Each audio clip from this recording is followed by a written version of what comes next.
Hi friends, எல்லோரும் எப்படி இருக்கீங்க? இன்றைக்கி என்னென்னு பார்த்தீங்கன்னா veg biryani with meal maker தான் மதியம் லஞ்ச் அவ்வளோதான். காலையிலேயே இன்றைக்கி என் பையன் இன்றைக்கி டே சூப்பராக ஸ்டார்ட் பண்ணான். காலையில் பார்த்தீங்கன்னா இல்லையா கருணார் கவச குண்டல் வச்சுருக்கான், மாதிரியே வச்சுருக்கான் பாருங்கள். இதை எனி டைம் கையில் தான் வச்சுருப்பான். டே ஃபுல்லாக அது கூட தான் இருப்பான். நம்மளே சித்த இடையில கூட்டணும் கொல்லணும் வீட்டை அப்படின்னு வச்சுக்கோங்களேன். அவங்ககிட்ட கடனா சித்த வாங்கிட்டு திருப்பி கொடுத்துக்கலாம். காலையில் பார்த்தீங்கன்னா பொங்கல் தான். இன்னைக்கு குரல் கொஞ்சம் கறக்கறன்னு தான் இருக்குது. நானும் நிறைய வாட்டி டப் பண்ணி பார்க்குறேன், சரியாகவே ஆக மாட்டேங்குது. திரும்ப இப்படியே தான் வருது. பொங்கலுக்கு ஃபஸ்ட்டு நெய் விட்டு அந்த நெய் மெல்ட் ஆக விட்டு சீரகம், மிளகு, கருவேப்பிலை, அப்புறம் பச்சை மிளகாய் இதை போட்டு வதக்கிட்டு, அப்புறம் உங்களுக்கு தண்ணி எந்த அளவுக்கு நீங்கள் அளந்து எடுத்துக்கிட்டிங்களோ அந்த அளவுக்கு அதில் விட்டு கொதிக்க வச்சு, தண்ணி கொதிச்சதுக்கப்புறம் உப்பு, அப்புறம் அரிசி சேர்த்து 3 விசில் வச்சுடுங்க. நல்ல பச்சரிசியாக இருந்தாலே உங்களுக்கு எத்தனை விசில் வைக்கணுங்கிறத தகுந்தாப்பில் வச்சுக்கோங்க. அதுக்கப்புறம் பார்த்தீங்கன்னு வச்சுக்கோங்களேன், திரும்பி என் பையன் சேட்டை பண்ண ஆரம்பித்தான். என்ன பண்ண ஆரம்பித்தான்னா, பால் எடுத்துகிட்டு வந்தான். அவன் அண்ணன் வீட்டில், அவங்க பெரியப்பா பையன் வீட்டில் போயிட்டு வாலிபால் எடுத்துகிட்டு வந்து விளையாடிட்டு இருந்தான். திடீர்னு என்ன யோசிச்சான்னு தெரியல, என்கிட்ட நான் சின்ன பிள்ளையா குழந்தையா 5 மாதத்தில் வாங்கின வாக்கரை கொடுத்து என்னை எடுத்துக்கூடன்னு சொன்னான். சரின்னு எடுத்துகிட்டு வந்து கொடுத்ததும் அதை ஓப்பன் பண்ண சொல்லி நிற்க வைக்க சொன்னான். நிற்க வச்சா அதுக்குள்ளே அவன் கோல் போடுற மாதிரி டம்னு தூக்கி போட்டு விளையாடிட்டு இருக்கான். ஐயோ, இவனுக்கு எப்படிடா இப்படிலாம் தெரியுது, தானாகவே இதெல்லாம் தோணுதா, இவனுக்கு யார் சொல்லி கொடுக்குறாங்கன்னு எனக்கு புரியல. ஐ திங்க் இவன் பால்வாடி போனப்போ அங்கே ஒரு நாள் அழைச்சிட்டு போனப்போ அங்கே பசங்க போட்டுட்டு இருந்து இவன் பார்த்தானா என்னன்னு தெரில. அதை பார்த்துட்டு வந்து இங்கே போடுறான் போல். அப்படியே தான் இருக்கும். அதுக்கப்புறம் பார்த்திங்கன்னா மதியானம் வெஜ் பிரியாணிக்கு எப்போதுமே நான் வெஜ் பிரியாணி எந்த நான்வெஜ் செஞ்சாலும் சரி தான், பிரியாணிக்கு ஃபஸ்ட்டு கடாய் நல்லா ஹீட் ஏற்றி விட்டுருவேன்.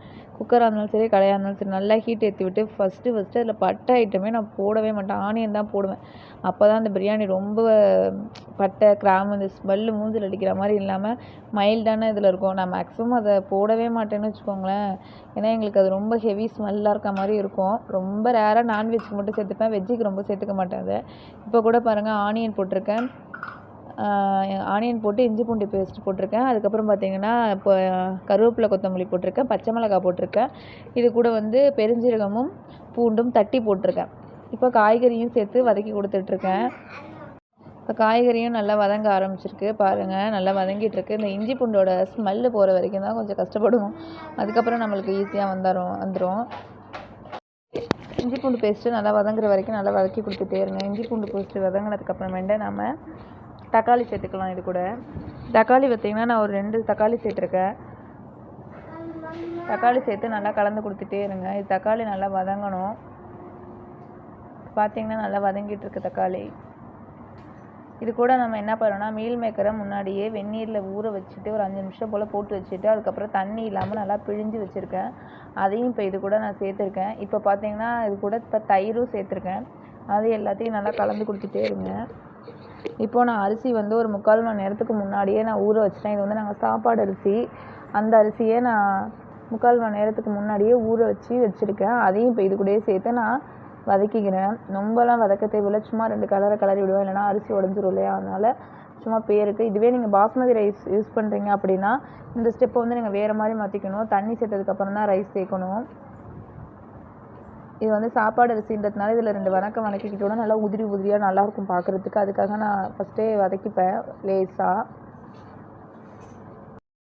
அது கூட அதுக்கப்புறம் பார்த்தீங்கன்னா சைடு பை சைடு நான் இப்போ தண்ணி அளந்து மொத்தமாக ஒரு குண்டானில் வச்சுப்பேன். நான் 1.5 டம்ளர் அரிசி போட்டேன். நான் மொத்தம் 3 டம்ளர் தண்ணி தான் விடணும். ஆனால் நான் வந்து 3.5 டம்ளர் தண்ணி விடுவேன். சமயத்தில் 4 டம்ளர் கூட கொடுப்பேன். ஏன்னு கேட்குறீங்கன்னா இந்த அரிசி வந்து நல்லா நின்று வேகும். அதனால நான் தண்ணி கொஞ்சம் கூடவே வைப்பேன். தண்ணி கம்மியாக வச்சேன் அப்படின்னா அது அடியில் அப்படியே உட்காந்து பிடிச்சிரும். அதனால் நான் தண்ணி கொஞ்சம் கூடவே வைப்பேன். இப்போ பார்த்தீங்கன்னா மசாலா ஐட்டம் நான் எதுவுமே சேர்க்கவே இல்லை. இதுக்கப்புறம் தான் நான் என்ன பண்ணுவேன்னா கொஞ்சமாக மசாலா ஐட்டம்ஸ், உப்பு இது எல்லாமே சேர்ப்பேன். வெங்காயம் வதங்குறதுக்கு கொஞ்சமாக உப்பு போடுவேன். இப்போ தான் ஃபைனலாக உப்பு போட்டுப்பேன். இப்போ பார்த்தீங்கன்னா பிரியாணி மசாலா மட்டும் கொஞ்சோண்டு சேர்த்துருக்கேன். பிரியாணி மசாலா 1 ஸ்பூன் சேர்த்துட்டு அதுக்கப்புறம் கரம் மசாலா 1 ஸ்பூன் சேர்த்துட்டு அதுக்கப்புறமா கொத்தமல்லி தூள் 1 ஸ்பூன் சேர்த்துருக்கேன்.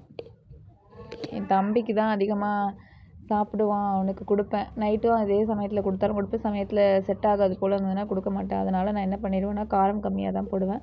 உங்களுக்கு தனி மிளகாத்தூள் சேர்க்குறா இருந்தாலும் இது கூட நீங்கள் சேர்த்துக்கலாம். மஞ்சத்தூள் சேர்த்துக்கணும். நான் மஞ்சத்தூள் சேர்க்குறத வீடியோ எடுக்க மறந்துட்டேன். மஞ்சத்தூள் சேர்த்துக்கணும். அதுக்கப்புறம் லெமன் ஒரு பாதி புழிஞ்சு விட்டுக்கோங்க.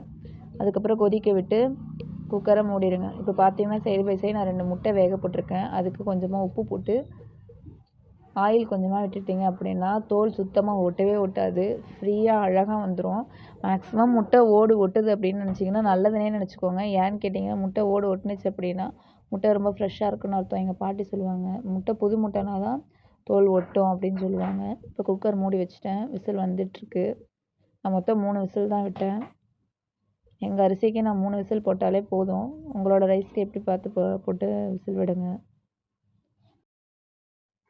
மேக்ஸிமம் இந்த பையன் தூங்கும்போது தான் டப் பண்ணுவேன். இன்னைக்கு இது முழிச்சிருக்கும்போது இந்த பையன் முழிச்சிருக்கும்போது டப் பண்ணுறேன். டப் பண்ணவே விட மாட்டேங்கிறான். அப்புறம் சமைச்சிக்கிட்டே இருக்கும்போது பப்பாளி பழம் இருந்ததா அதையும் அரிஞ்சு வச்சு பக்கத்தில் சைடு பை சைடு அதையும் சாப்பிட்டுட்டே இருந்தேன். இப்போ பார்த்தீங்கன்னா குக்கர் விசில் வந்துட்டே இருக்குது. முட்டை பாருங்கள் வெந்ததுக்கப்புறம் தோலை உரிச்சு வச்சுருக்கேன். எங்கேயாவது ஒரு பிசிறு தட்டியிருக்கான்னு பாருங்கள். எந்த அளவுக்கு நீட்டாக இருக்கு பாருங்கள். இது ஒரு டிப்பு யூஸ் பண்ணிக்கோங்க. கடைசியாக பிரியாணியை குக்கர் விசில் வந்து எல்லாம் முடிஞ்சு நான் ஓப்பன் பண்ணதுக்கப்புறம் இந்த மாதிரி தான் இருந்தது. பிரியாணி எப்படி இருக்குன்னு பாருங்கள். உதிரி உதிரியாக நல்லா இருக்கு பாருங்கள். கலர் பாருங்கள். அது ரொம்ப காரம் சேர்க்காததுனால லைட் கலரில் இருக்குது. தனி மிளகாத்தூள் சேர்த்துருந்தோம் அப்படின்னா இன்னும் கொஞ்சம் கலர் வந்து கொஞ்சம் டார்க்காக இருந்திருக்கும். பாருங்கள் பையன் டப் பண்ண வந்துட்டான். சரி நல்லா சாப்பிடுவோம், நலமுடன் சாப்பிடுவோம், ஆரோக்கியமாக இருப்போம்.